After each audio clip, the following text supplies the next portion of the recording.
For IGP Dampare we dear me ye pan hon so atreno ye pa just say ono anu nuama ono konyomo ba just say omomodia bob pobone etia papa just say ono ankasa wotena so say me nua no se senti na nie ni nyina mu so nkomra nyina kaka ni ma na no krampo de na say Rev Owusu be baso dia bebom den say yemomodia MPP for momodia nyi Dampare free was and say omanyi for no ode omo ebe ko position de say ebusa for papa na wo bre na no kwa he say okotena committee enim kwa na je say ebusa for pay kan nsema na ebe say sports commentators for because eka kiti ebusa for eka kiti ka pay bol na kan so bo say sonen say ya na so pone kai betimi ade nyina na Kristo hye nti Yakopon na de kai IGP kwa kana say Yakopon na say was sustaining na e fa to say oya wonam because ya na de ano din ye pa na busa for ko ba na sabon so it was it's not fair say me nua mo say senti mayi miama boni be pa na me dia ye mo a betimi ayi miama say maka nsema te say ato me so say me bomani say ya me nyeso me so but peninsunsu asam no de ye me yanti no all the same no Yakopon ebe yama no bibia be fine dem na ko ba na sa je say po adumo chi abe react to je say IGP kwotena committee nem how emotional he was na be say abra all kan nsem all kan ya odie ni say how ni nua na mo nsem na say mo ni ye bi o ma ye mo mpo bi o ma bo behind his back no na fe am fa na emotional say ne kasa nyina ye boko be for po adumo chi e ka say efa how emotional the IGP was on that very particular day before the committee in TB. Which election is Dr. Dampare running for so that he has to do so much PR? Today, the thing was so much PR that he was even about to cry. The Inspector General of Police sat in front of a parliament committee and giving his opening remarks, he was pushing himself to tears. You come to the play, came with all his police commanders. I like that. He was showing power and force. But you don't show power and force and end up nearly crying. Inspector General of Police, Asra for Penny, he was nearly crying before. The other day, Elvis Ankara was crying before some committee at World Cup. And when he was running for contest recently against Fifi Kwete, the people were making reference to it. That, but the General Secretary that he goes to committee and goes to cry. I mean, the police lord is crying before a committee and his lawyer is tapping him. Don't cry, don't. IGP! What? He's crying. Why is he crying? He's courting public sympathy. Why is he courting public sympathy? Is he running for an election? He should tell us why I'm passionate about Ghana. We shouldn't be passionate. Those of us who come from Wale, both parents, we shouldn't be passionate about Ghana. Oh, I don't think this is great. I don't think this is great. Not much to say because the committee will continue its hearing tomorrow. One more on Dr. Dampare's shedding tears. I've brought it up already, but can you show the video, please? Can you show the video?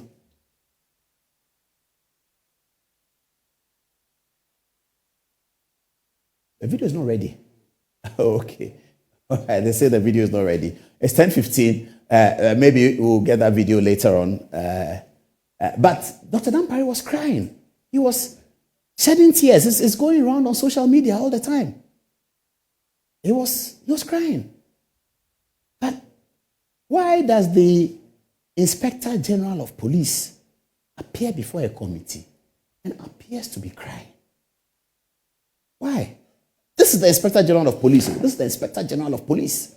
He's the police chief, the one in whom we must have confidence. Again, if I were the appointing authority, I'll be worried. I'll call him and say, hey, IG, now, Oko committee, Sinanka Uyesu, now, Owusu said, IGP Owusu, our committee, IGP, hey, are they something about? And that would be a legitimate question for him. The Inspector General of Police goes to sit in front of a parliamentary committee and he's moving towards tears. Not tears because people have died, not tears because something terrible has happened in Ghana, not tears because there's a flood that has killed people, not tears because there's a stadium disaster that has killed people. Tears because he has been falsely accused.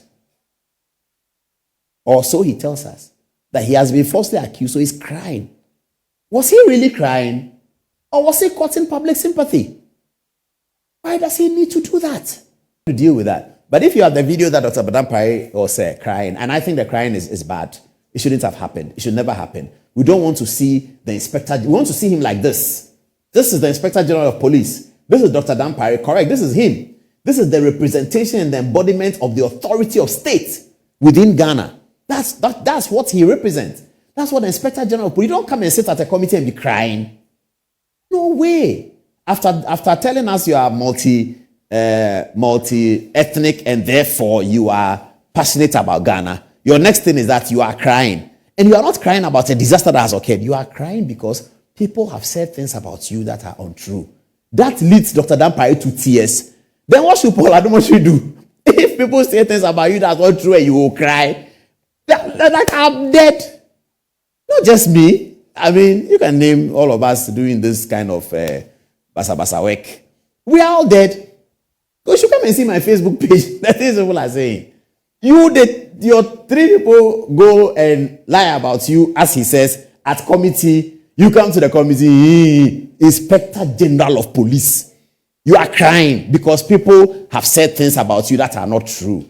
People who you know, people whom you love.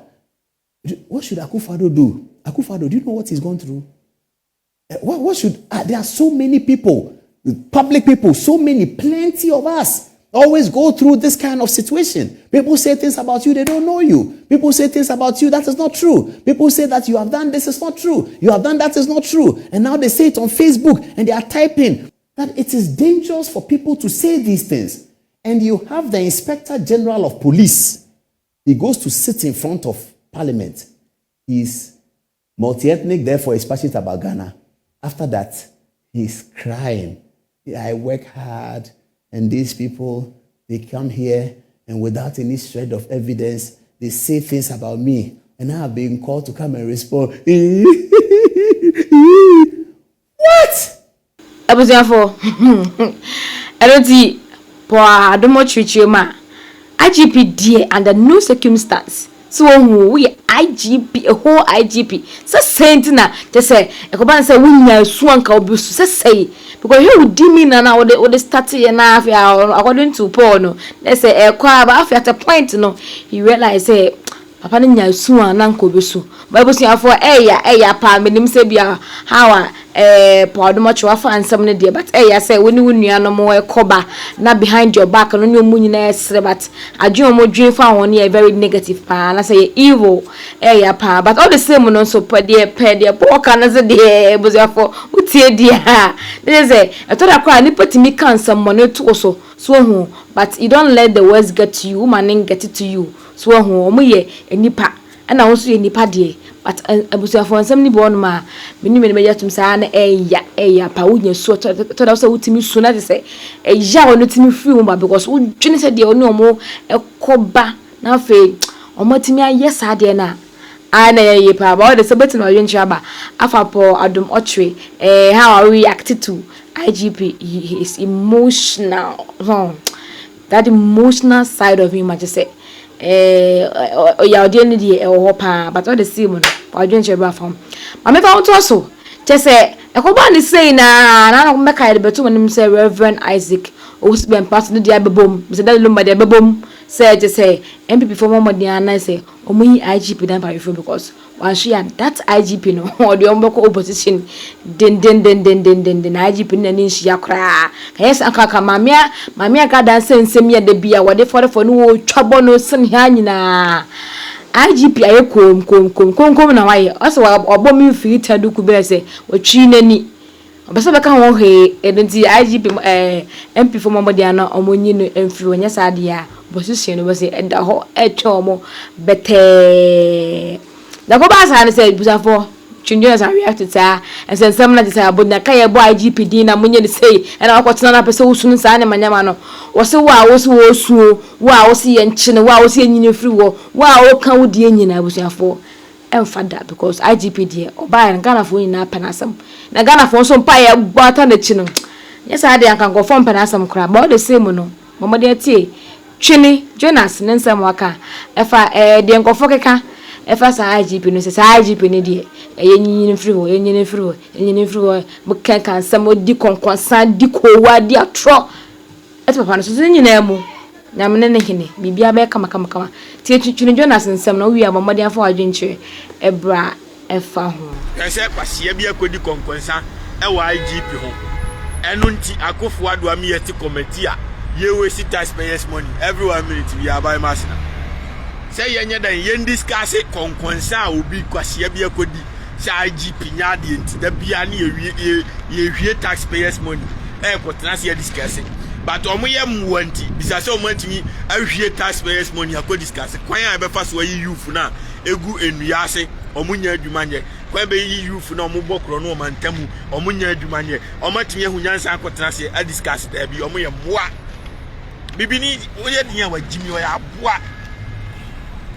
you have energy and money to waste on stupidity, but only esika and energy to waste to build your country. My church said building a nation is the same as creating job, and creating job is the same as building a nation. You're gonna be safe regardless. No aye busy kura no pa bia sorry kwa adwuma obe frɛ adwuma beba no abrɛ tame no kwa wa obi TV setama nipa ni frɛ adwuma ebeba no nipa kura okɔ wa ni TV nsu frɛ adwuma ba fie ba nipa ni adwuma di no na mantamu a na apress ne so nkɔbɔkro no. I'm telling you the reality, it is what it is. Tourist no it's a long time, yeah, long time me ton catch a tourist na me catch us kwa bia wa bia wa nyame shabro Antim kwasi afo amusunsun parliament wo muntie miye enya hye mu di ni pa bro moti Ghana ena ai bogo so explosion koku Ghana fo nyina mutimiti committee eko say oh explosion ya ku bogo so fo yente hu committee ni enya da yenya omadom ni enko sisi ai low income houses bi grand farmer krom of for dabi but concern here yate hu committee say yen discuss IGP muni twasere a police ni be na aba chi akronfo chen IGP no na modo Dampare nya akufo ado na ye wudi ni ye kronfo a enko betinye deli papa but akufo ado man kwan at the Parliament of Ghana no munya nkwasia meeting na motepo a mo ye dan monum ti no munya ichimi meeting no na munya nkwasia sem no na munya nsa bia ni mutim munya ya IGP na sem no nkoye na dwuma e MPP fo no e no mo abato no o ma hu so ma feli o ma nsisa IGP na nkofa wudi ni ama tiri amechi no o mu ntimi hwia de no mu ye easy sa anti ayesi ya na nka o mu ya na yi na di enye jimi ya MPP ni IGP ni ya MPP ni o ti MPP fo nyina ma be feli nipa ba akopɔ no ayi ne yamu ye adwuma ne kakra nso a mo san de jimi sa ko jiska wa ko fuado obe jimi se be ya ye be sesa mo on na ya kofa wudi ni aba on na Owusu be mpa kwa knaman wonam se ye nkochi agrada because agrada si wawu kwase mpanyini wonam ho no hwan na akwache onya na ase woni akufuado kumni pa o temakwa mu no hwan na akwache wo se woni akufuado musie nipa muna mampanyini kumni pa e dangerous say individual kumni pa come mampanyini ona power ni kura no on control soldier for police for to say any panic kum nipa e wudi ya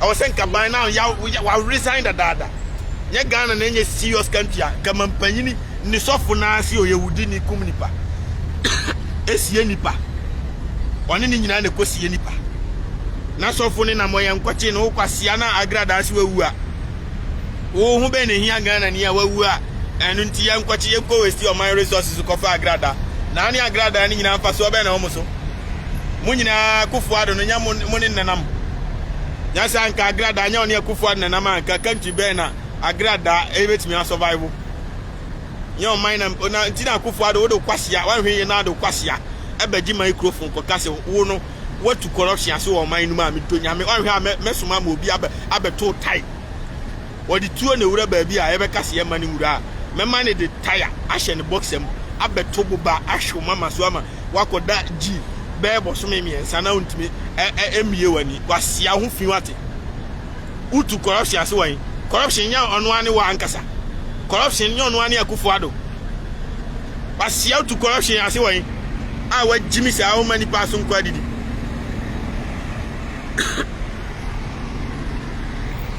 pass out ba sia wie sika we di agu nim pass police for kofa na ase da bi boy mama nkwachi sisi yada ba o sa di Jimmy eni wan yem po di Jimmy abegina say na me matu corruption oni twa ase rat Akufo-Addo asia ba ko for 7 million euros $20 million uni company do bebie un fiwati aya bisa that spice who says can be that ya bisa that spice who says can be that adan ma Jimmy sa sika we nyina gum pass kwa no man ni pebre Jimmy onye baifu a obey sa de we onye wudini a obey sa de we o wi a man ni sika nyina kogu fa kwa na ni pewu onye Jimmy a obey sa nkwase ade we ade cheers ka we nyina gum pass mbesa Jimmy ade o man ajapade akosikam se mo kwade bro ni bosia asia for stop people senseless people o de me say mamusuo mo na kwaje microphone Jimmy sa bi o na bo pa ma obi abeto tie dia show utirima ma ti apai ye kopam wie ni ejawa obesua nyansa ye kan kwase asem sa na heden wa Jimmy sa de ni anya wo me si Owusu bempa so wo ne no nyina mukum nipa wo sofo no no osi mukum nipa wo sie nipa temakwam tumi a wo penti nipa kuma wakum wakum nipa sa wo de me say wo petumi ama ayi kwase ampanyi ne fezan ayi ba omia kraman no busuo mo na koku obi bio na mente meku woti ku obi a o man ba ko so mebo pa ma obi akuma ko me ka kire wo this time around no nipa kum bi anko because mu go for nothing people kwase am kum nipa ba no apatam bo obi ma o man no mukum nipa baji no tumi no apatamu bo bi ma nipa mu fi wate wakum nipa na banfa so bi akra san ma so enti wakum nipa for no reason stop people so na to no America ya to go from na ira nyame hira broni this time no mu Jimmy no pa mu ntiso na mu nya nkwasi asem no mu nya mu ntiso na nipa ho to no asia sema tu collection abra na mo ine na mo ni hu fina ado abegya ho abetranse o pese o sika na mawia no on saka betua 6 million na register nya Akufo-Addo amamu a ho na betima yesa Jimmy sem jeje tam Jimmy we betima akoso jeje time obi awi o man nyina sika now the victims are suffering now the Jimmy abetra kan kwa asem Messi MPP for no ankasa mo brechen Ghana ni bia but you say kura no kron de say asay ni nyina simple sika na mawia mu ni nyina abasisi a o man be sisi a sika mawia free commercial bank woni bank of Ghana mo so afri abruchi oba dollar aka mo sisi ni nyina aba the value will gain currency no cedis ni be gain strength Jimmy this kana bebre broni na broni ni dia bobosia woni krom no make more profit with scan so no di usika no kwase ya wa Jimmy no a woni mi nyansa ma me kan kire wo di scan ko to banga ni mane na hokọ wasi broni nyansa na msi oyusu wo ya abua na wa wi krom sika na ba no aje usika no de nyina ko malon na ono no oje ho interest kana man tie di America no mwa na musunsun parliament amawia Ghana sika begu abrochie no emwa sika ne na ho o phone de wo hweso da bia no pa me ha $300 million am kogu Switzerland me $400 million am kogu America no egu da bia me check me monitor esonti numbers na broni na twere gu phone so automatically sai sika no na ho eno no de ye cars e woni krom eno de ye companies entu ba be yiska na o ma me yi ni nyina da obe ma hihye mra ma to bo ase because o be yi aska bi ani ho enti o de ma bosia no ayedan o de nyansa na bi ti bibini na me ka kire on nyansa no no yusu tie dia me kire no enti o de ska ni nyina ma bosia enti bosia no de ama no se o $400 million na da no every month bi akwasi broni je ho $10 million Tieri ametra no oje ho more than that crowd ni nyina mabosia no atwero number na to so ama na ofefu se ko modi aboaba onim nyansa